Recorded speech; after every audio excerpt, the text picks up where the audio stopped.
Sí, sí, aló, sí. Bueno, muy buenas tardes a todos y todas.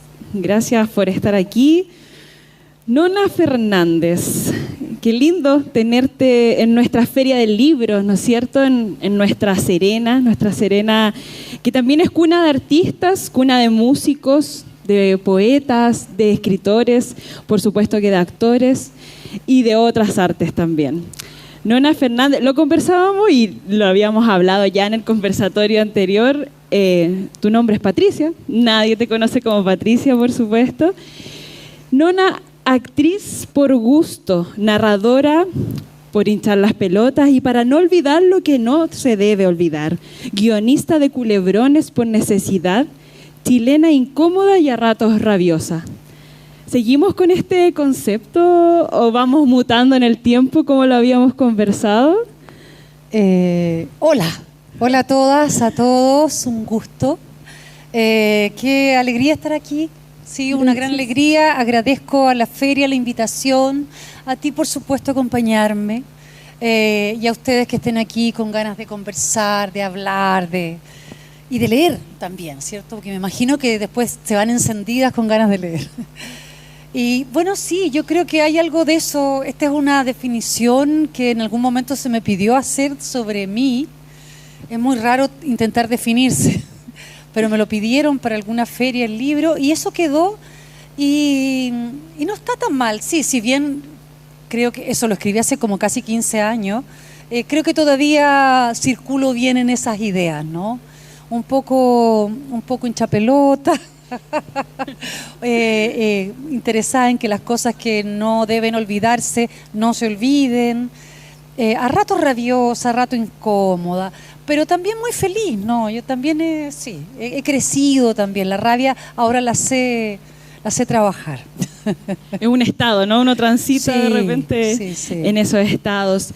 Eres actriz de profesión, egresaste de la Pontificia Universidad Católica, eres dramaturga, guionista, novelista. ¿Cómo podemos juntar, ¿no es cierto?, habitar estos mundos, como mencionas tú, de diferentes formas? Pero ¿quién nace primero? Nona, ¿a quién toma primero?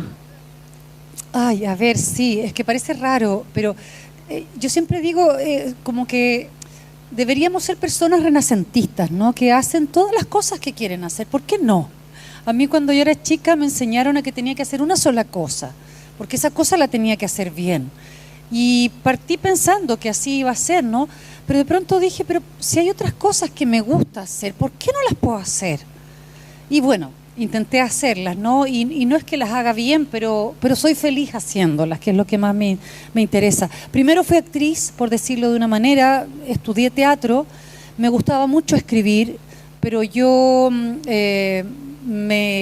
partí enamorada de la literatura y de la lectura cuando era niña, en tiempos de dictadura donde si uno pensaba, los escritores como que no existían, como que estaban muertos. Yo no sabía cómo se podía ser escritora, ¿no? Tampoco había ninguna vía institucional para ser escritora. Entonces rápidamente dije, bueno, si no puedo estudiarlo, esto no lo voy a hacer, ¿no?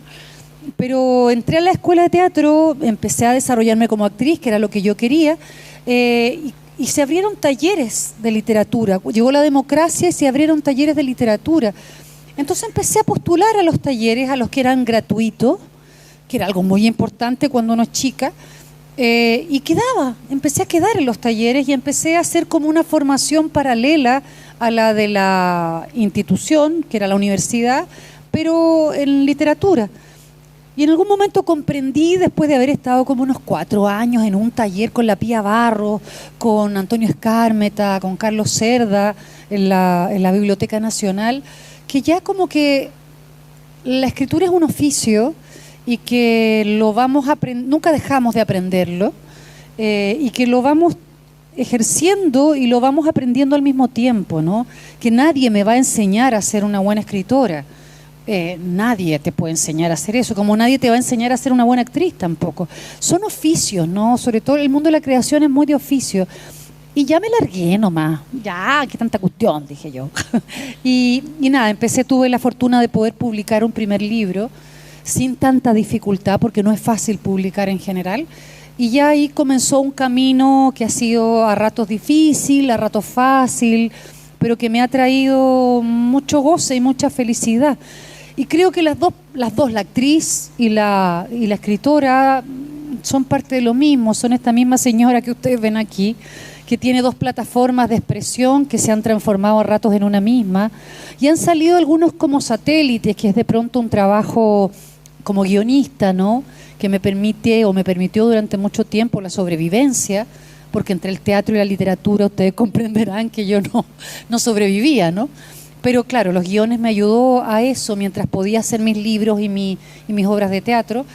Y así se han ido enredando los procesos creativos, la verdad. Pero no es, digo, es todo una sola yo. Créeme que soy yo. Un conjunto. Sí. Hablando de publicaciones, ¿no es cierto? Eres invitada a la Feria del Libro de La Serena, especialmente con una de tus últimas publicaciones, que es Marciano, que está aquí con nosotros. Pero también tenemos años de publicaciones de textos, que lo vamos a conversar un poquito más adelante, ¿ya?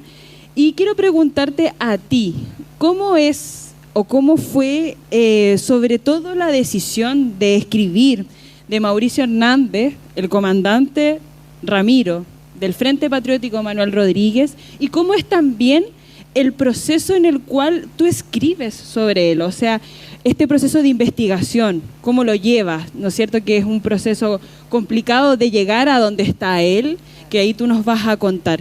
¿Cómo es esta situación? ¿Cuánto dura? ¿Y cómo lo llevas también como escritora? Sí, bueno, Marciano Este Marciano es Mauricio Hernández Norambuena, el comandante Ramiro del Frente Patriótico Manuel Rodríguez. ¿Qué pasó? ¿Qué está a tu lado? ¿Puedes... ¡Mierda! No lo había visto. Ah, miren, aquí están los compañeros, muy bien. Muchas gracias por la compañía. Bravo, bravo. Ahí está el Marciano. Sí. El libro es una especie de perfil incompleto, yo diría, o de diálogos con Mauricio en la actualidad, desde su cárcel, desde la sala de visita de la cárcel de alta seguridad de Rancagua. Y para contestarte, claro, yo llegué de manera azarosa, relativamente azarosa, porque una productora me convocó a hacer una serie de televisión, a investigar y a trabajar en un proyecto para una serie de televisión sobre la historia del Frente, usando a Mauricio, que había sido extraditado recién desde Brasil, como fuente de inspiración, no de inspiración, sino que de investigación. O sea, iba a ser una historia, pero bajo su perfil de la historia, ¿no? A mí me pareció muy interesante y por supuesto accedí. A ver a Mauricio no es fácil por el tipo de régimen que tiene. Entonces sus abogados pidieron un permiso por tribunales que finalmente se nos otorgó y comencé a visitarlo primero era todos los viernes de 10 de la mañana a 2 de la tarde y armamos un proyecto de serie que no ocurrió. La productora se desarmó, la serie no ocurrió. Pedro Pascal, que iba a ser Mauricio, según la productora, nunca respondió. Todo eso fue un gran fracaso, lo de la serie. Pero yo ya llevaba como un año conversando con Mauricio y había un lazo y había una serie de cosas que me parecían tremendamente interesantes. No ya de la historia del Frente, voy a ser muy honesta, porque la historia del Frente, yo siempre le dije a Mauricio, me siento medio incómoda, porque la historia del Frente la tiene que contar el Frente, no la tengo que contar yo. Pero sí me interesaba hacer un libro sobre él, sobre Mauricio Hernández Norambuena, sobre el encierro, sobre su actualidad, sobre su psiquis, sobre cómo es estar encerrado tanto tiempo, qué pasa ahí dentro. Y él accedió. Él accedió en parte porque además es un gran lector, se ha sostenido leyendo en sus años de prisión. Y él me dijo algo muy bonito que lo voy a citar. Me dijo, si la literatura me ha salvado, yo lo menos que puedo hacer es ayudarte a hacer un libro literario. Por supuesto, haz lo que quieras, y si me voy a transformar en un personaje literario, yo ya me doy por pagado. Y comenzamos a trabajar y estuve 4 años conversando con él. Mentiría si digo todos los viernes, pero bastantes viernes, por lo menos un par de viernes al mes. Conversaciones largas que duraban cerca de 4 horas, a veces más porque se olvidaban de nosotros. Y la gran dificultad, que a eso también yo sé que tú te referías, es que yo, como es una cárcel de alta seguridad, yo ahí tenía que entrar así, pues, como ustedes me ven. Yo no podía entrar grabadora, no podía entrar cámara, uno no puede entrar nada. Entonces mis conversaciones, que eran desordenadas y efervescentes, y pasábamos de un año del futuro al pasado, del pasado al presente, del presente a la imaginación. En esas conversaciones yo llegaba, después cuando terminábamos, rápidamente al auto, tomaba la grabadora del celular y lanzaba todo lo que me acordaba de esas conversaciones. Entonces siempre digo que el libro es un libro que no es periodístico, no es documental, es literatura y es una novela porque está basado no en mis diálogos con Mauricio, sino que en lo que yo me acordaba de mis diálogos con Mauricio, ¿no? Y mi memoria no es buena, debo decirlo. Entonces se construyó así. Primero fue una dificultad, pero después intenté tomar esa dificultad como una herramienta, ¿no? Y empecé a jugar con eso, porque claro, hubiese sido todo mucho más fácil haber transcrito las conversaciones, pero también había algo interesante porque inmediatamente yo intentando bajar las conversaciones, empecé a construir y empezó a escribirse el libro de la manera en que se escribió. De hecho, hay una cita que me gusta mucho cuando dice: esto será un enredo entre tú y yo, y en otras páginas tú mencionas de una persona de mala memoria, que te refieres hacia ti. A mí, claro. A esta dificultad de tener que retener todo.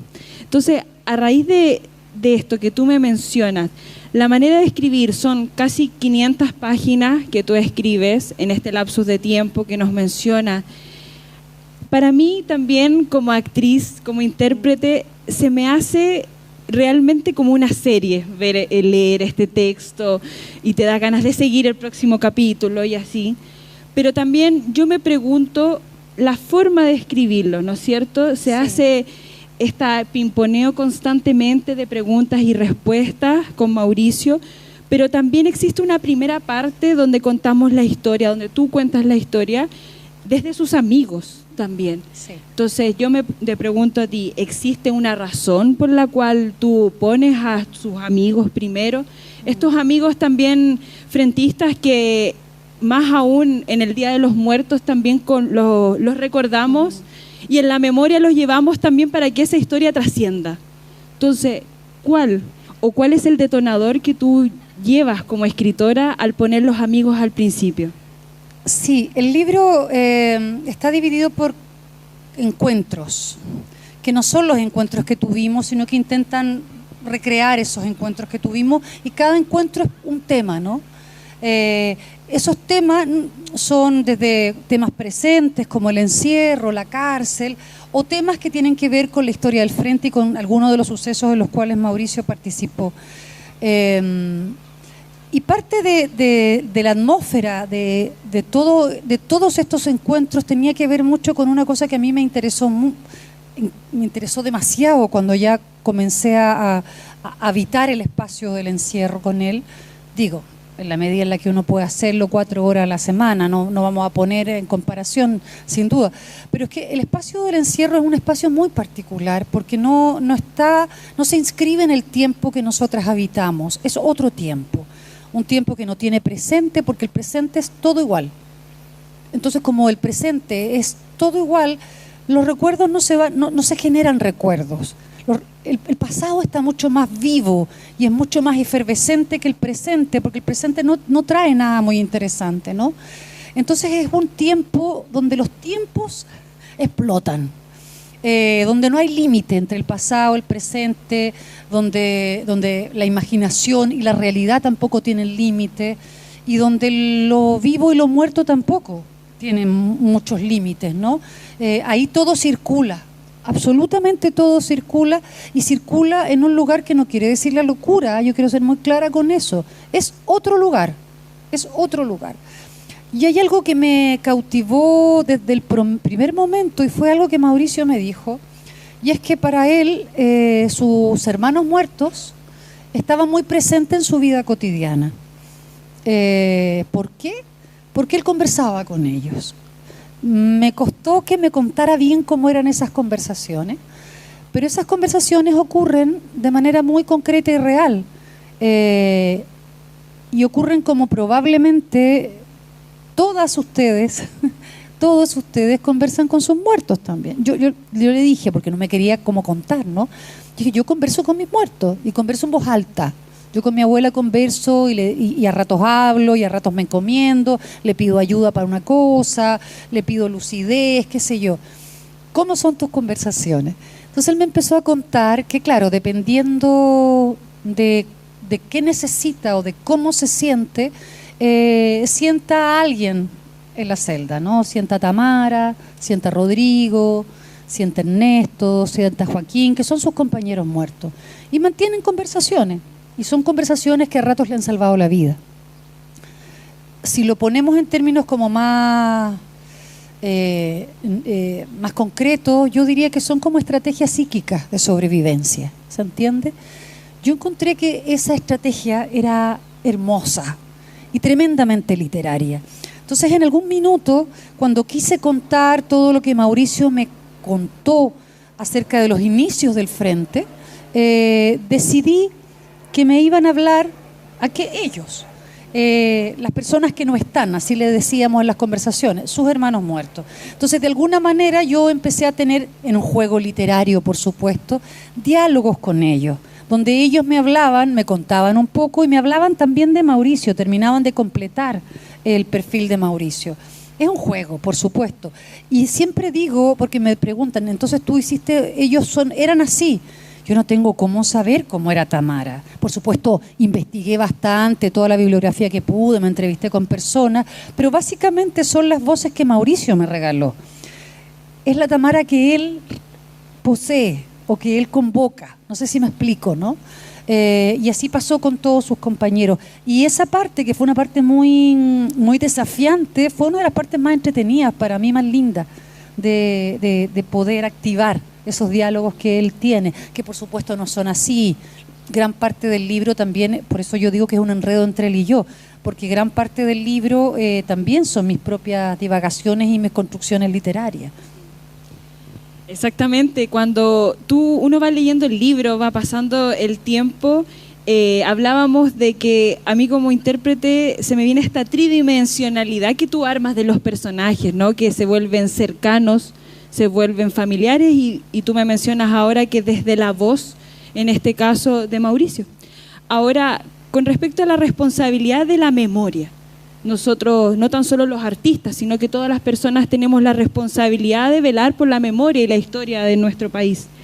¿Crees tú también que a lo largo de los años, tú como escritora, novelista, dramaturga, actriz, también esta línea editorial que tú estás teniendo tiene que ver también con ser una hija de la dictadura y principalmente lo dispones en tus trabajos? Cuéntame un poquito de eso. Sí, por supuesto que sí. Yo para mí el trabajo escritural es una manera de estar en el mundo. Escribo para intentar entender el mundo, porque yo no entiendo nada. No sé si ustedes entienden, yo no entiendo nada.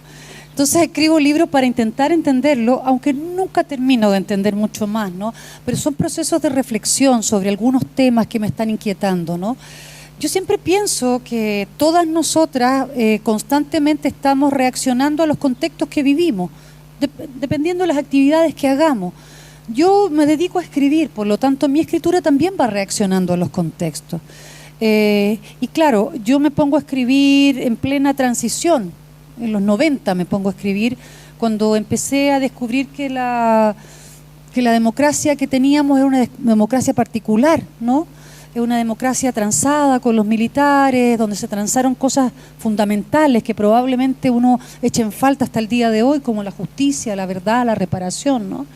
Y había mucha inquietud que yo venía cargando desde los tiempos que era chica en dictadura, porque cuando era chica preguntaba mucho sobre las cosas que pasaban, sobre el contexto, y no tenía muchas respuestas, ¿no? Porque los adultos o nos querían proteger, o a ratos no sabían, o a ratos también la conversación dolía mucho. No era tan fácil hablar sobre algunas cosas, ¿no?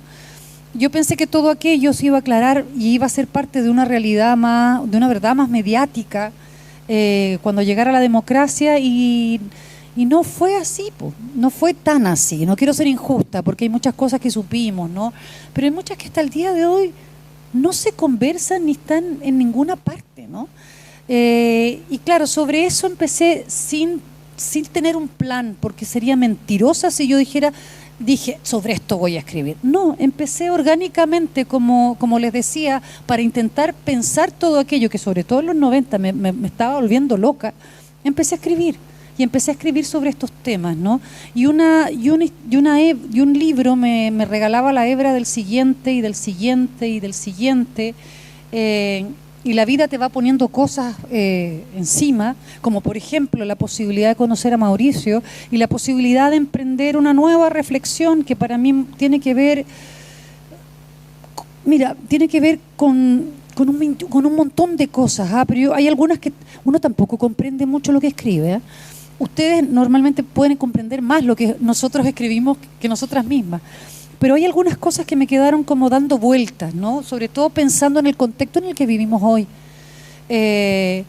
Pensaba mucho, sobre todo cuando escribí y conocí de parte de él los inicios del Frente, y pensaba lo importante que es la red de afectos para poder enredarnos y establecer algo que nos parezca parecido a un futuro mejor, que puede ser cualquier futuro mejor. Digamos, para ellos era la revolución socialista.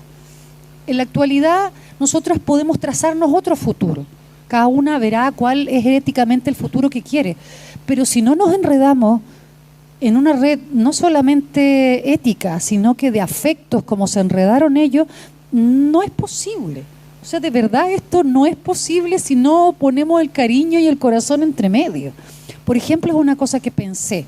Otra cosa son las reflexiones que tienen que ver con la transición chilena, con lo que quedó encerrado en esa transición chilena, con lo que se decidió no hablar, con lo que Mauricio representa con su encierro, ¿no?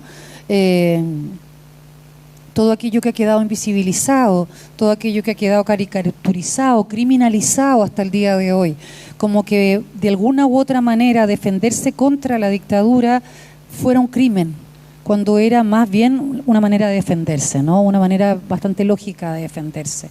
Sobre todos esos temas uno empieza a pensar, y los empiezo a pensar en los contextos de ahora, ¿no? Y cada libro me va regalando una reflexión nueva, y hasta ahora siempre han estado vinculados al tema de nuestra historia reciente, que, ojo, no es nuestra historia reciente, es nuestro presente, porque ojalá nuestro presente no estuviera vinculado todavía con los temas de nuestro pasado, pero está tremendamente vinculado. Nos levantamos y nos acostamos pauteadas por la Constitución de Pinochet.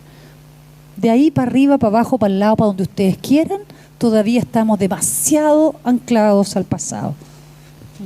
Efectivamente, Nona, tú mencionas cuando Mauricio habla, ¿no es cierto?, de esta red, de esta familia que él menciona. También al ir avanzando en el libro nos vamos dando cuenta del cansancio de ambos, eso es lo que uno siente como lector, ¿no es cierto? Pero llega un momento en que, y es lo que yo te quiero preguntar, ¿cuándo se cruza? ¿Cuándo se cruza Nona con Mauricio? Hay un capítulo que se habla, por supuesto, de Jaime Guzmán, ¿no es cierto? Y tú mencionas que va saliendo de la universidad y por otro lado viene la historia de Mauricio desde su punto de vista. ¿Qué es lo que te pasa a ti como novelista al poder ver que estabas tú en el lugar y también lo relatas? O sea, ¿cómo vives eso y cómo lo llevas al papel? Sí, es que claro, hay que también es siempre que voy escribiendo sobre estos temas me va pasando que pienso que estoy escribiendo una historia que por supuesto es una historia que nos pertenece también a todas, porque es una época y son sucesos que no eran necesariamente domésticos, estaban ahí en los titulares, ¿no? Y te empiezas a dar cuenta que a rato uno estaba ahí. Yo estudié en el Campus Oriente en el momento en que Jaime Guzmán fue asesinado, que fue ajusticiado. Y Mauricio está una de las razones por las que está preso hasta el día de hoy, y probablemente es la razón por la cual no se le concede ningún tipo de ni de beneficio, ni de, ¿cómo se llama cuando te acortan los tiempos? No ya me voy a acordar. Pero bueno, que te cortan la condena. Tiene que ver con el ajusticiamiento a Guzmán. Claro, yo estaba ahí pues ese día, ahí en esa esquina, no estaba ahí, estudiaba al frente.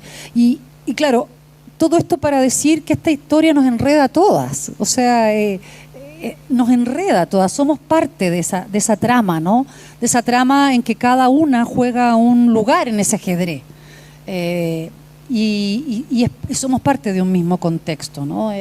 Claro, y en el caso del libro yo lo relato, mientras estaba ocurriendo eso y los cabros estaban adentro y ocurrió lo que ocurrió, yo estaba en clase y salí y había pasado todo, ¿no? Era parte de un día a día, ¿no? Eso nos pasó a todas. Bien, Nona, y dentro de todas las publicaciones, estamos hablando ahora, quien nos reúne es Marciano, ¿no es cierto? También tenemos una cantidad de años de publicaciones hablando de textos o de tus libros, Mapocho, y así una Fuensalida, y así un millón de textos que tú tienes. ¿Tenemos algún favorito? Favorito, no, es muy difícil.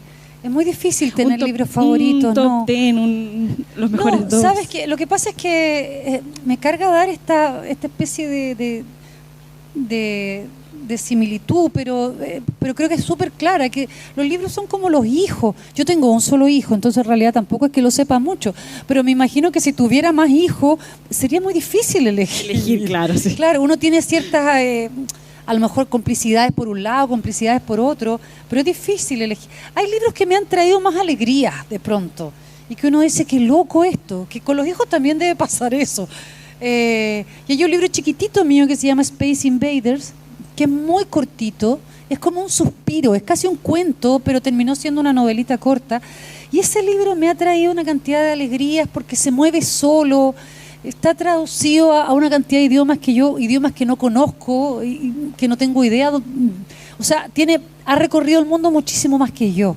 Y me ha llevado también a la posibilidad de conocer otros públicos, otras audiencias, tener otras conversaciones. Y eso ha sido muy bonito. Pero no es que el que más me guste. Es claro, es como el hijo Mateo, el que le va bien. ¿Cachai? Claro. Sí. A raíz de todo esto que tú mencionabas de los idiomas, bueno, ya eres conocida a nivel hispanoamericano, ya. Dimensión Desconocida es un texto tuyo, un libro que ya está traducido en 6 idiomas, que has trascendido a otros continentes con ese texto. De hecho, fuiste premiada en el premio Sor Juana Inés de la Cruz, si no me equivoco, en el cual este texto te abrió puertas al mundo. ¿Cómo te sientes que nuestro lenguaje español llegue a otros países, tu texto esté en otros países? Primero era muy extraño porque un poco lo que te decía, que tuvimos una conversación recién, siempre siento que escribo como para el barrio, ¿no? Como que escribo historias que son muy locales y que solo van a ser comprendidas primero pensada por mis amigas y mi familia, luego ya el barrio, ya luego la ciudad, pero cuando se empieza ese territorio se empieza a ampliar, me empiezo a preguntar por qué, porque tampoco lo entiendo, ¿no? Pero a partir de las conversaciones que voy teniendo en otros lugares, con otras personas que han leído los textos, me doy cuenta que hay algo que es súper importante, que no debiésemos olvidar nunca, que pese a que somos todas y todos personas muy diversas, muy diferentes en muchos sentidos, también somos muy parecidas, y probablemente debiéramos recordar más lo parecidas que somos que lo diferente que somos. Como que nos concentramos o nos hemos concentrado mucho, y en eso yo también he circulado mucho en ese lugar, en nuestras diferencias, y tenemos lugares de conexión que son importantísimos, y eso me ha pasado cuando viajo, darme cuenta que el horror, que la vulneración a los derechos humanos, que las historias de esperanza, que las historias de lucha, no son un monopolio chileno en lo absoluto, son historias que son comprensibles y que circulan en muchos otros lugares del mundo también y que son vividas a diario, igual como nosotras las vivimos. Y que seguramente esa es la razón por la cual nosotros leemos una serie de libros que no son chilenos y nos sacuden y queremos y nos sentimos amigas de esos autores y de esas autoras y nos abren la cabeza y el corazón también. Porque creo que la literatura, cuando es buena, abre ya, es una llave de encuentro. Y eso es una gran herramienta también para acercarnos. Porque creo que son momentos, estamos viviendo momentos de mierda a nivel mundial, ¿no? Y es un momento donde la gente buena tenemos que acercarnos. Tenemos que entender que somos muy parecidas y tenemos que extender esas redes de afecto para intentar imaginar un futuro, porque si no lo imaginamos, lo imaginan otros y vamos a tener un futuro que no es el que queremos. Es verdad, Nona, por eso mismo, y si nos trasladamos al teatro, tú por muchos años tienes tu compañía de teatro, Pieza Oscura, ¿no es cierto?, que tienes varias obras destacadas, una de ellas El Taller, Liceo de Niñas, ¿no es cierto?, pero me quiero detener en El Taller, en esta extraña nebulosa en cómo una parte cultural se convierte extrañamente en otro subterráneo que es otra cosa. Cuéntanos un poco de cómo es el proceso de escribir El Taller y lo que ha perdurado con los años. También sabemos que es una obra que llevan varios años rodando, sí, y también que le gusta al público. El Taller es una obra de teatro que tenemos que traer a La Serena. Vamos a traerla. Yo presto el Teatro Municipal. No. Vamos a traerla. ¿Vamos a hacer una vaca? Sí. A la gorra, por último. Por último, sí. Que está inspirado en un taller que se hizo en los años 70 en Chile, que lo dirigía Mariana Callejas, que era una escritora, que era gente de la DINA. Y que en una casa increíble que tenía allá en La Rayana, era una casa de 3 pisos, donde arriba estaba la familia, donde en el segundo piso circulaban los tiras, y en el último piso había una especie de como de hotel o dormitorio donde venían todos los agentes de la Operación Cóndor a Chile, ¿no?, a tomar instructivo. Y en el fondo de la casita tenían una cabañita donde se experimentaba con armas químicas. Ahí, y don Carmelo Osorio murió ahí con Casarín, y ella tenía su taller literario, una cosa chifladísima, y claro, yo escribí una obra, es mi primera obra de teatro. La historia es brutal y es terrible y es una muy buena historia porque habla mucho de la locura de la época, también de la locura de los artistas que estaban ahí, que iban a tomar un taller literario mientras pasaban las cosas que pasaban, y de la ceguera de una época, probablemente de cómo una sociedad completa era capaz de no ver lo que tenía encima y hacerse el huevón, ¿no? Como ocurrió no solamente en esa casa, sino que en gran parte de nuestro país, ¿no?, donde habían casas de tortura que estaban al lado de la tuya. Evidentemente que yo comprendo el horror que puede haber sido atreverse a decir algo, pero convengamos en el juicio histórico que igual era loco, correr ese tupido velo. Y claro, sobre eso escribí una obra que extrañamente es una comedia. Es una comedia negra, la estrenamos hace más de 15 años y cuando la hicimos yo tenía muy claro que era un gran riesgo hacer una comedia sobre esto, que tiene mucho respeto, sobre todo por las víctimas, pero que buscaba mucho reírse de los escritores que estaban ahí y que no veían nada. Ellos nunca veían nada y escribían sus historias de amor, sus historias de héroe, tragedia, y no veían la tragedia que estaba ocurriendo ahí. Y es una comedia en relación a eso. Y la hicimos y funcionó. Y la llave del humor permitía también que el público pudiese entrar en esa historia y después caer donde tenía que caer, ¿no?, que era en el horror de esa casita del terror. Y entender esa historia, y sobre todo para las nuevas generaciones, siempre era muy interesante porque salían de la función preguntándonos, ¿de verdad? ¿Esto es verdad? Y tú le decías, vaya a Google, sí, esto es verdad. Y bueno, y empezaba la posta de la memoria, que es un interés que siempre he tenido, ¿no? Y a partir de eso, claro, como que se me hace muy presente, de manera más consciente, el el ocupar estrategias para poder contar estas historias, como lo hicimos en el taller, que nos permitan en la actualidad seguir visitando este pasado que es difícil y es doloroso y es complejo, de manera tal que todas podamos entrar en estos libros o en estas obras y habitarlas. Y luego salir, o sea, terminar los libros. Porque a mí siempre me dicen, ay, no, qué historia más terrible, yo no quiero leer.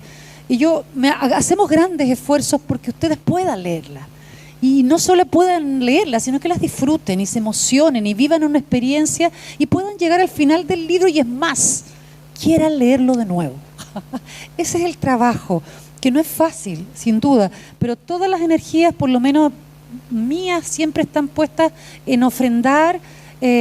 Voy a hablar de libros y obras porque es a lo que me dedico, con mucho cuidado, delicadeza y mucho cariño para que ustedes de verdad puedan entrar y no se espanten.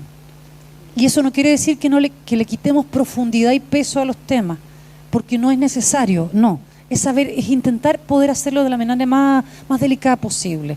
Yo siempre pienso en cómo se cuentan las canciones, cómo se cantan las canciones de cuna, o cómo pienso en esas delicadezas, ¿no? Yo sé que es muy raro lo que estoy diciendo, pero les juro que son esas las estrategias que muchas y muchos intentamos para poder ofrendarles estos trabajos, ¿no? Y que sigan circulando en la contemporaneidad. Esa convicción, esa energía que tú tienes como nona, que te hace estar hoy día parada en este escenario y frente al mundo, ¿no es cierto?, como la actriz, dramaturga, directora, guionista y todo este currículum. ¿Podemos hablar un poquito de algo más privado con respecto a ti? Como, ¿qué obra o qué obra de teatro tú miraste y dijiste, sí, yo quiero ser actriz? ¿Qué pasó por la cabeza de nona en ese momento? ¿Adolescente? ¿Puede ser niña o joven? No lo sé. Sí, por supuesto. Dictadura militar, tampoco es que habían tantas obras, pero las habían. Los teatros universitarios en Santiago eran súper importantes y eran los que podían hacer teatro. Y yo creo que no me acuerdo bien si fue el 82, debo haber tenido 11 años más o menos, y mi mamá me llevó a ver una obra que se llamaba Mamá Rosa, de Fernando de Besa, en el Teatro Nacional Chileno. Y era una obra con un elenco muy grande, con vestuarios de época. La Nelly Meruane actuaba, era la protagonista, era Mamá Rosa. La Malú Gatica también tenía un papel fundamental, era Doña Manuela, se llamaba así el personaje. Y me encantó, eran muchos actores en escena, y yo dije, yo quiero estar ahí. Y la fui a ver muchas veces y agradezco que mis padres me llevaron tantas veces. Yo pedí ir, porque debo haber pedido ir, no sé, más de 5 veces. Y me llevaron religiosamente cada vez que lo pedí. Y luego ya más grande, un poquito más grande, a los 15 años, vi una obra en el Teatro de la Católica, que fue donde estudié después, que se llamaba El pueblo del mal amor, una obra que escribió don Juan Radrigán, un dramaturgo chileno increíble. Y era una obra muy, muy bonita, que era, bueno, la habitaban muchos detenidos desaparecidos. En ese sentido, mira, estoy pensando ahora cuánto le debo a esa obra para este libro, también porque la mitad de los personajes de esa obra hablan y es gente que no está, son todos muertos, muy parecido a los diálogos que tenemos acá. Claro, y ahí yo también me volví loca, me encantó, y por primera vez también entendí como el ejercicio de que alguien escribía las obras de teatro, que no eran inspiración de los actores que decían cosas por su propia inspiración, sino que había un dramaturgo, una dramaturga que las escribía.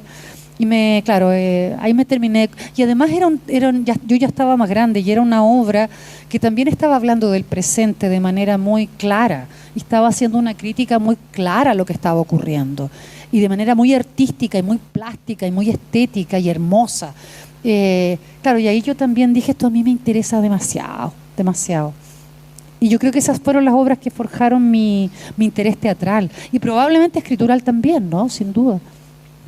Tú me mencionabas que hasta después querías repetir la obra y trataste de volver y llevarla al colegio. Ah, sí, es que claro, me gustó tanto la obra que quería verla, entonces me inventé en el colegio un rol, que yo era la encargada de cultura, entonces yo iba a ver, el colegio me tenía que pagar entradas al teatro y me pagaba mis entradas para que yo viera teatro, y yo hacía una curatoría y decía, ya, esta obra vamos a hacer un convenio con el colegio. Entonces me acercaba a los encargados del teatro y claro, armábamos estas visitas que hacen los colegios a los teatros, ¿no? Pero fue una cosa que me inventé para ver teatro gratis. Y que por supuesto fue, claro, que es lo que hablábamos recién, me transformé como en una gestora cultural sin saberlo y también para aprovecharme del tema, ¿no? Pero claro, sí. No, me parece genial que hayas hecho gestión cultural a tan temprana edad sin saber la dimensión de la gestión cultural. Realmente, sí. Bueno, creo que un poco los artistas tienen eso, ¿no? Tenemos de hacer todo a la vez. Y a partir de eso llegamos a los guiones. Muchas de las personas que a lo mejor están sentadas el día de hoy acá te conocen por los grandes guiones de televisión también que abarcamos por ahí este culebrón que tú mencionas, ¿no es cierto? Cuéntame un poquito cómo es este periodo entre los 90 y el 2000, que te invitan a escribir algunos de los guiones televisivos que también con Marcelo, en algunas adaptaciones, en otros guiones eres parte, sí, de algunas grandes novelas. Hablábamos Llorana, Los 30, Los Archivos del Cardenal, 17, 16, y así puedo seguir con una lista inmensa. Sí, claro. Bueno, yo les contaba, empecé a trabajar en teatro y empecé a escribir literatura y con eso nadie vive, les digo, nadie vive. Y apareció en algún momento esta TVN, cuando llegó la democracia, Vicente Sabatini abrió en el área dramática un gran proyecto que era como ir conquistando de alguna manera así distintos territorios y culturas de Chile y ir mostrándolas y ir haciendo culebrones, teleseries de esos lugares, ¿no? Y TVN empezó a pedir, tenía sus guionistas grandes y que tenían experiencia, pero abrió las puertas como a gente joven y empezó a hacer talleres y nos llamaron de la escuela de teatro, como escribíamos y hacíamos teatro, a tomar algunos de esos talleres y seleccionaron algunas personas y yo quedé en esos talleres y entré a hacer la primera que hice fue Llorana, que creo que fue el año 97 o 98. Y ahí comencé un camino en esas teleseries que eran muy bonitas porque nos íbamos metiendo en distintas culturas, enredábamos mucho con obras de teatro. Yo me acuerdo que El Arre, por ejemplo, que era la casa de Bernarda Alba, pero la transformábamos, hacíamos, y era como una historia en el campo chileno. Después vinieron las nocturnas, claro, las de suspenso también, Alguien te mira, ¿Dónde está Elisa?, El laberinto de Alicia. Fue un proceso de trabajo muy bonito, que en algún momento yo lo abandoné, porque también el teatro y la literatura me empezaron a exigir más, y el trabajo televisivo es abrumador, o sea, es de domingo a domingo, todo el día, y yo me empecé a hacer más grande, yo ya no tenía la misma energía que antes, y en algún momento tuve que optar porque evidentemente me pasaba que si yo dejaba de escribir teatro y literatura me moría, y si dejaba de escribir teleseries no, y decidí vivir. Entonces colgué los guantes y ya la literatura y el teatro me empezaron a dar algo como para poder sobrevivir un poco, ¿no? Agregando algunos pitutitos y todo, pero se podía. Pero fue un periodo muy interesante, muy bonito, donde aprendí también algo que se muscula la creatividad, porque como todo es para ayer, tú tienes que estar ahí dándole con ideas, que pase esto, que pase lo otro. Y lo otro es que uno aprende a escribir también pensando en ustedes, pensando en las grandes audiencias, ¿no? Pensando en que ustedes tienen que disfrutarlo, que ustedes tienen que pasarlo bien. Y eso yo lo traduje y lo llevé siempre a mis propios trabajos. Por supuesto, los temas y los trabajos que yo hago en el teatro y en la literatura son distintos y son más complejos y tienen otro nivel de profundidad que tiene la teleserie, porque la teleserie es un producto cultural de entretención. O sea, si yo no los entretengo, fracaso. Pero yo me llevé eso mismo para mis libros y por eso un poco lo que les decía antes, pese a lo complejo de los temas o a los rudos que pueden parecer, para mí es importante que ustedes los vivan y sea una experiencia deseable y gozosa. Y aunque a ratos lloren con un libro o aunque a ratos tengan que dejarlo y pensar qué difícil esto que se me está presentando, ¿no? Pero sea una experiencia gozosa y se entretengan también. Yo aprendí eso de la tele y eso es como un gran aprendizaje que con el tiempo me he dado cuenta, porque para mí es súper importante, quien tome un libro mío tiene que entretenerse, no puede no entretenerse. Yo fracaso si ustedes no se entretienen. Y además que no lo sé porque no los veo cuando leen, entonces más tengo que forzarme. En la tele uno tiene el rating, ¿no? Entonces uno sabe. En el teatro yo les veo si ustedes se aburren, si no se aburren, si sonríen, si aplauden, si están aquí. Uno maneja la audiencia en vivo, pero en la literatura no. Entonces los esfuerzos son importantes para poder, yo nunca transo en lo que quiero contarles y en lo que quiero decir, eso no transo, pero sí trabajo mucho en que eso que yo quiero contarles se vuelve importante para ustedes también. Así como yo me vuelvo loca con un tema, después ustedes también se vuelvan locos. Poder ofrendarles una obsesión y una historia, ¿no? Que eso es un poco. ¿Qué necesita Nona para comenzar a escribir, ya sea un guión, un texto dramático, una novela? ¿Qué necesita Nona como puntapié para que remueva algo visceral? ¿Puede ser también para comenzar un nuevo proyecto? Es súper loco porque lo pienso mucho en el proceso con Mauricio. Yo necesito, y esto va a sonar horrible, pero lo voy a explicar después, yo necesito enamorarme. No es que me haya enamorado de Mauricio, no. Pero cuando necesito apasionarme, y eso no es algo que uno lo pueda buscar. Los temas, las historias, las imágenes llegan a uno como llega un gran amor. No es explicable. Cuando ustedes se han enamorado, no pueden explicar por qué pasó eso, ni pueden repetirlo. O sea, no hay una fórmula para que eso ocurra. Sencillamente hay algo que pasa que tú dices, mierda, yo voy a seguir la ruta de este deseo y vas tras esa ruta, ¿no? En el libro de Mauricio a mí me pasó eso. Íbamos a conversar sobre el frente y si bien todo eso a mí me apasionaba, sin duda por algo yo había accedido a la invitación a investigar sobre ello, Mauricio me cautivó completamente. El personaje que él es en la actualidad, porque del comandante, por supuesto, que yo algo ya conocía, lo había investigado para ir a trabajar con él, había conversado con parte de sus compañeros para poder tener una idea de con quién me iba a enfrentar. Pero cuando lo conocí y vi la persona que era él en la actualidad, que por supuesto el comandante está ahí, pero Mauricio desborda al comandante, es mucho más que el comandante. Claro, yo dije acá hay una historia y hay un estado mental, hay un estado psíquico que a mí me parece alucinante, que quiero entrar aquí, quiero entrar a su tiempo, quiero entrar a su cabeza, quiero entrar a sus recuerdos, a su pensamiento, a su manera de habitar el encierro, a su manera de habitar el presente, a sus expectativas del futuro, a su manera de sobrevivir, a su pasión por la vida, a su manera de resistir también, ¿no? Como que todo eso yo dije, yo quiero entender esto. Y eso no es explicable, pero te enciende la guata, por eso intento explicarlo como el estado del enamoramiento. No es explicable, pero sabemos que es real. Estamos ahí y todo constela en relación a nuestra historia y a nuestro libro, y el mundo entero se enfoca de alguna manera y todo cae ahí y nos permite reflexionar el mundo entero, el tema o la historia o el libro que estamos escribiendo, ¿no? Efectivamente, esto que tú bien dices, esto que te envuelve, ¿no es cierto? El hecho real que te convoca y te mueve para poder crear algo. Cuando tú partiste escribiendo este texto, me imagino que es lo que quiero que nos cuentes un poco de este proceso metodológico que llevabas abarcando.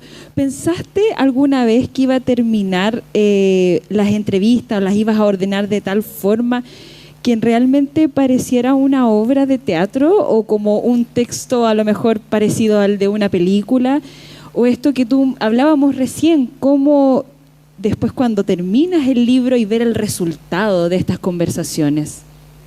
Sí, el libro está ordenado en encuentros, y cada encuentro toma un tema o una historia que no solamente tiene que ver con el pasado de Mauricio, sino que también con su presente, a veces con sus ideas del futuro también. Y me costó mucho entender que iban a ser conversaciones el libro, porque claro, era abrumador la cantidad de material. Yo no quería aparecer en el libro, quería que fuera la voz de Mauricio, pero también de pronto dije que patúa yo agarrar la voz de Mauricio y hacer como que soy Mauricio, tampoco es tan fácil, ¿no? Es un poco patúo. Entonces, claro, en algún momento entendí que iban a ser estos diálogos, donde yo dejo muy claro en las primeras páginas que la voz de Mauricio no es Mauricio y es una construcción de Mauricio, de lo que yo puedo recordar de mis conversaciones con Mauricio, que por supuesto es una voz donde circulan sus recuerdos, sus pensamientos, su espíritu, su visión de la vida, pero Mauricio no habla así. Yo tampoco hablo como hablo ahí. O sea, es una construcción, ¿se entiende? Una construcción. Y vamos dialogando, yo soy la que menos habla, es él el que más habla, pero yo le voy preguntando, o a rato ni siquiera es una pregunta-respuesta, sino que son conversaciones, ¿no? Pero me costó llegar a eso, me costó mucho rato llegar a eso. Y claro, cuando ya lo terminé, me di cuenta, porque mi editor me dijo que esto parecía una obra, porque es un gran diálogo, ¿no? Con distintos actos, ¿no? Pero claro, es como una obra bastante larga, pero claro, tomó esa forma que a mí me pareció que era la más interesante y la más justa en relación a la conversación larga que tuvimos durante todo este tiempo. Bien, Nona, ¿te parece si abrimos esta conversación al público? Por supuesto. A ver si tenemos algunas preguntas. Vamos, hay un micrófono, va a venir desde atrás.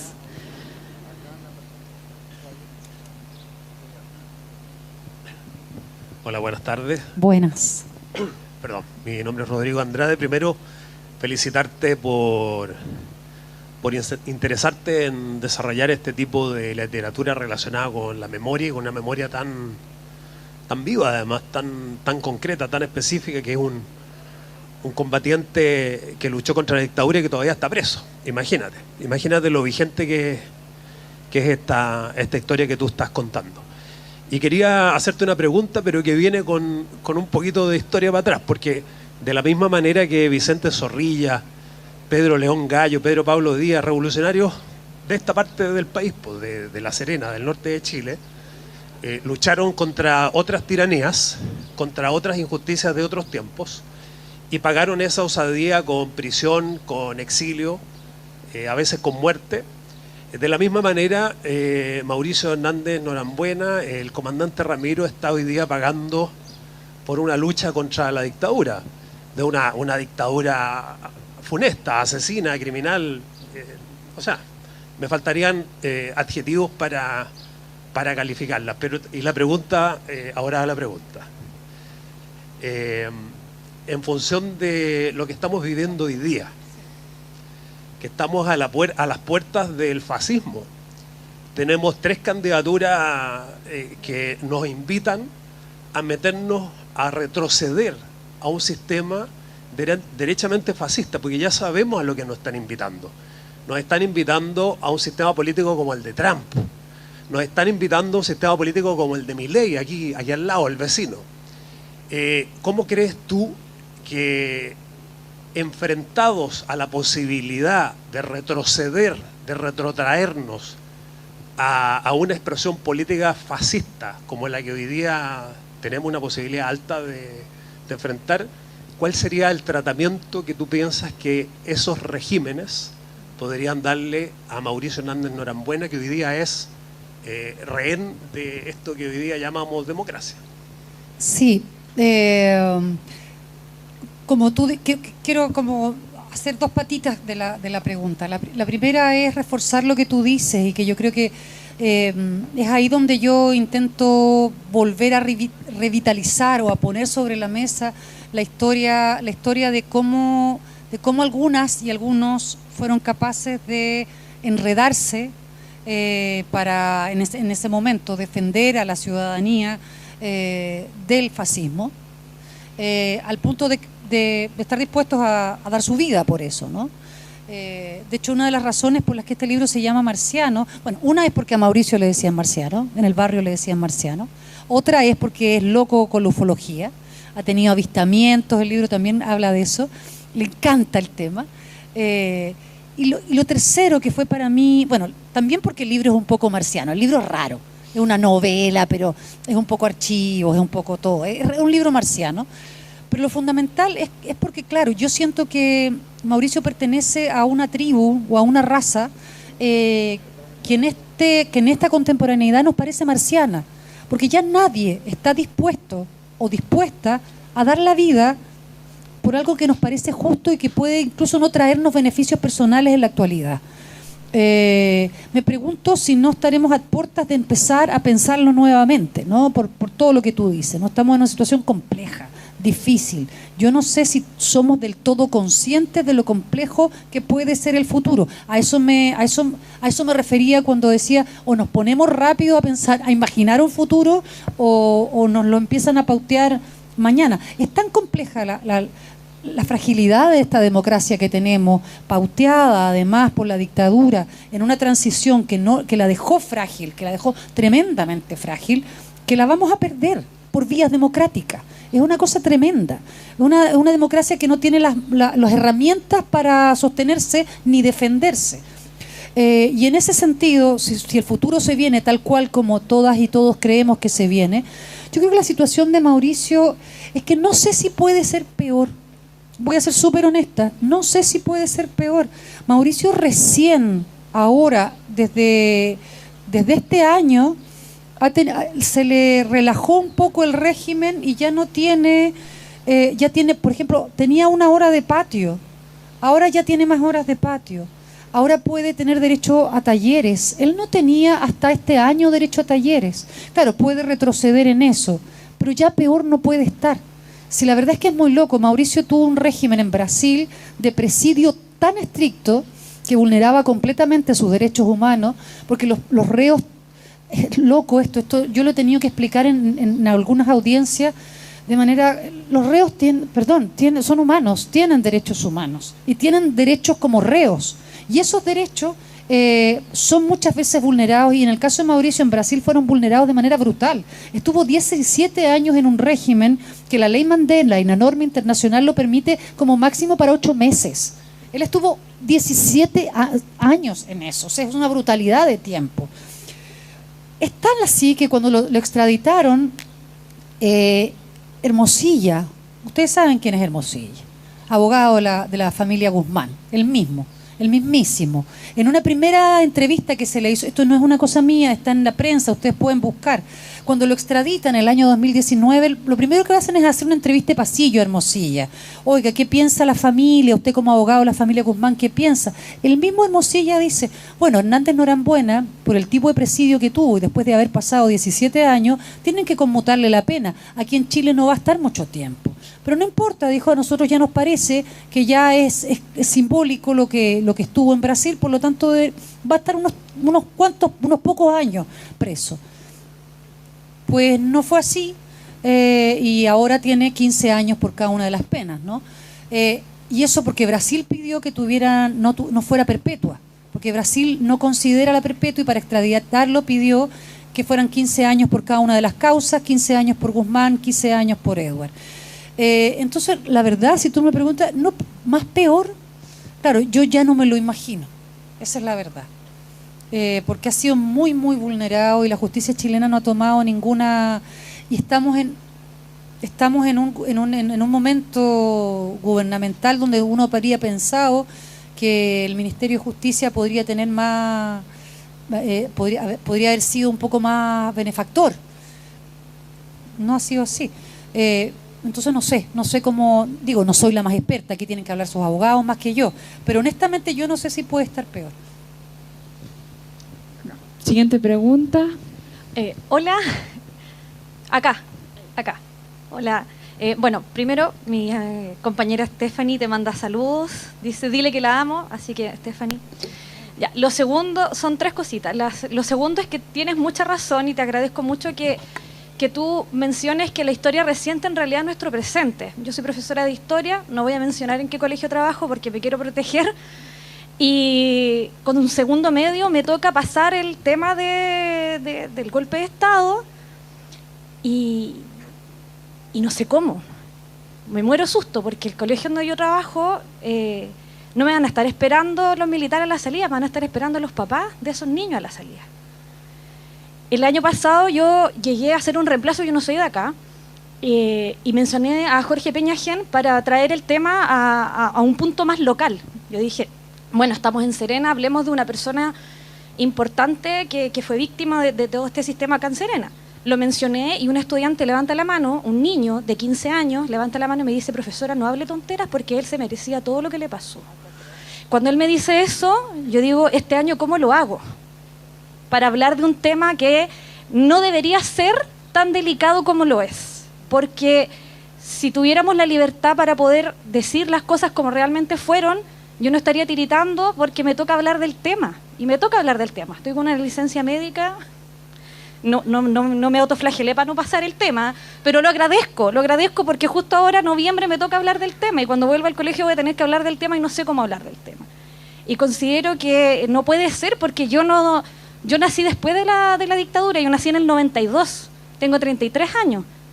Llevo 6 años de pedagogía y todavía me tiritan las cañuelas por hablar de eso. Cuando yo recién empecé a estudiar historia, me subí a una micro en Concepción, a las Corongolotas, las de Coronel, y el chofer de la micro me dice, uy, ¿usted qué está estudiando, mijita? No, pedagogía en historia. Le gusta meterse la pata a los caballos. Y yo me asusté cuando el caballero me dijo eso, pero tiene razón, po. Ahora, esto fue el 2012, han pasado 12 años de eso, 13 años, y todavía me hace sentido lo que me dice él. Entonces, agradezco que a través de tu trabajo, de todo lo que tú has documentado y de todo lo que has estudiado y de todo lo que nos has presentado, dejes en claro eso que es tan verdad. O sea, no es historia reciente, es nuestro presente. La dictadura todavía no se acaba. Y lo último que quería mencionar, que eran 3 cositas, es que yo no soy escritora, pero me metí un poquito en el mundo de la escritura haciendo ensayos muy breves del caso de Gloria Stokle, que ella fue víctima de... no fue una víctima política de Copiapó, sino que fue una chiquilla que fue a una fiesta con unos militares y ellos, abusando de su poder, ¿cierto?, abusan de ella, la violan derechamente, la matan y la tiran al río cuando todavía el río tenía agua. Y yo escuché en la calle, yo leí la historia de esta mujer, de Gloria Stokle, por una amiga mía, profesora de arte, que me prestó un libro de Gloria Stokle. Me documenté y entendí el tema. Pero un día iba caminando por la calle, en Copiapó, y una persona dice, mira, ahí está la gruta de la Gloria Stokle, la puta de los milicos. Y yo dije, es que no es la puta de los milicos. ¿Por qué la gente cree que la Gloria Stokle es la puta de los milicos cuando los milicos fueron los que abusaron de ella y no al revés? Entonces sentí este llamado, quizás absurdo, porque yo dije, yo no conocía a Gloria Stokle, pero sentí que Gloria me estaba pidiendo que no se dijera más eso. Entonces hice un escrito de 3 páginas, cortito, breve, donde manifestaba que ella no era la puta de los milicos, que ella fue una víctima ya, pero en el abuso máximo de su expresión, porque ella ni siquiera tenía una postura política contraria al régimen. Ella simplemente fue una fiesta, como cualquier chiquilla que va a una fiesta y que amaneció muerta. Entonces, también me siento muy identificada cuando tú dices que la escritura es como cuando uno se enamora, porque de verdad, o sea, Gloria no me vino a hablar conmigo en un sueño, ni tampoco la veo yo, pero fue tan injusto escuchar lo que se decía de ella, que me sentí con la responsabilidad de aclarar lo que había pasado. Y yo dije, repatúa, yo que tengo que andar aclarando cuestiones, pero me encantó hacerlo. Y estos días que estaba con licencia médica, me puse a escribir, porque fue el día del profesor hace muy poquito tiempo, y dije, ¿qué diablo estamos celebrando si los profesores estamos chatos? Entonces también me sentí llamada a hablar del tema.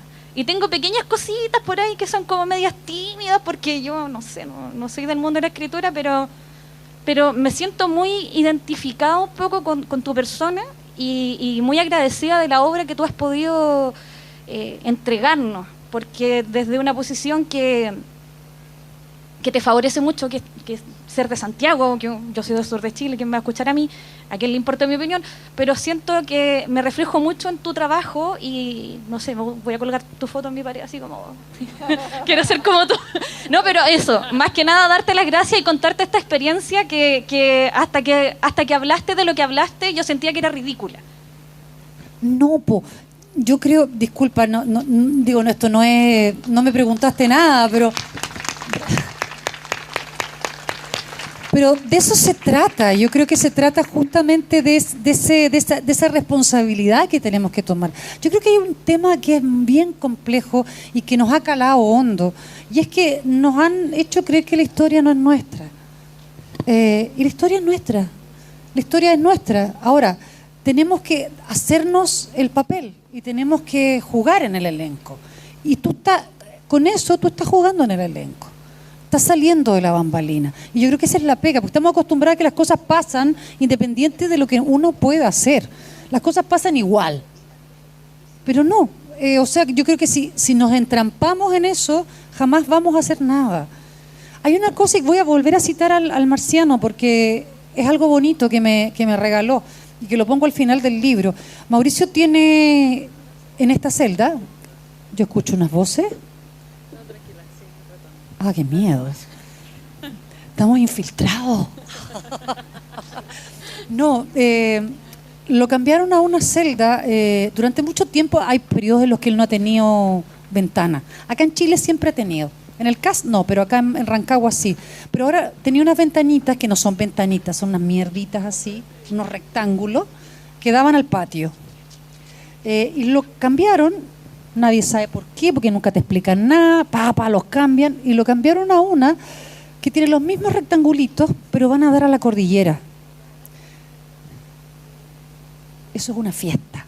Imagínense lo que es para alguien que no está acostumbrado, hoy digo, ha perdido la costumbre, ver amanecer todos los días. Por la cordillera, además, que es un espectáculo, hay que decirlo. Lo que para nosotras no es nada. Nosotros nos levantamos todos los días y a veces ni abrimos la ventana y salimos y puteamos, otro día más. Bueno, cuando él ve el amanecer todos los días por la ventana y me contó esto, me dijo, todos los días amanece. Sí, le dije, obvio, todos los días amanece. Me dijo, es que todos los días tenemos una oportunidad y todos los días hay que ejercer esa oportunidad. Eso que tú estás diciendo, yo creo que tiene que ver con eso. Todos los días tenemos la oportunidad. También otra cosa que a mí me impresionó mucho del marciano es que siempre cuando lo fui a entrevistar pensé que me iba a encontrar con una persona con un pensamiento muy anclado en los años 70, ¿no? Como yo esperaba eso. Y no es así. Mauricio tiene ideas bastante evolucionadas y complejas. A rato, debo decir que incluso yo lo siento como más que su propio sector. Y una cosa que también tiene que ver con esto de la ventana es que me decía, yo creo que le corresponde a los jóvenes hacer estos intentos. Yo ya no puedo, estoy aquí, estoy viejo, estoy encerrado, ¿qué intento de nada puedo hacer? Pero todos los días tenemos la oportunidad de hacer un intento. ¿Se fracasa? Bueno, mañana amanece de nuevo. Mañana amanece de nuevo, se intenta de nuevo. Si nada es fácil, pero todos los días amanece. Y eso lo encontré como de una lucidez ya brutal, ¿no? Como, no le dije sí, porque si no se cree la raja, pero lo escribí, porque me pareció de verdad una cosa muy, muy entrañable y muy lúcida, y que es un mensaje muy sencillo y muy claro, ¿no? Si lo piensa él desde allí, ¿cómo no vamos a escribir la historia de la compañera nosotros y hacerlo, aunque nos parezca inútil? Es que no es inútil. Cada una sabe cuál es el intento que puede hacer a diario. Hay que hacerlo. Gracias, Nona, por estas palabras, por ser tú y por preservar la memoria. Necesitamos preservar la memoria y la historia es nuestra, como tú decías. Así que, mira, hasta un visitante vino al día de hoy. Nona, bueno, como organización de la Feria del Libro de La Serena en estos 40 años, nos honra su presencia, es un verdadero lujo, y la asistencia que hoy día usted ve acá es justamente por el cariño, por el respeto, por la admiración de la ciudad de La Serena, una escritora, una guionista y actriz tan destacada como usted. Reciba de parte de la Municipalidad de La Serena, de mano de la concejala Marcela Danque, este reconocimiento por esta brillante ponencia. Muchas gracias por estar acá.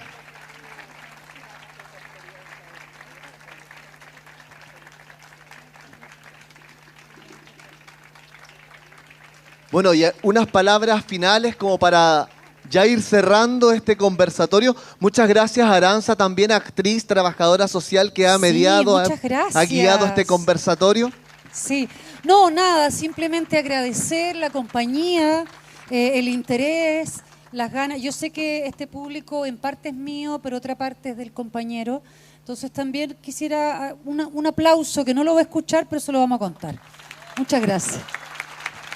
Fuerte el aplauso entonces para esta brillante ponencia de Nona Fernández. Va a estar firmando libros en el sector habilitado para aquello. ¿Los libros están?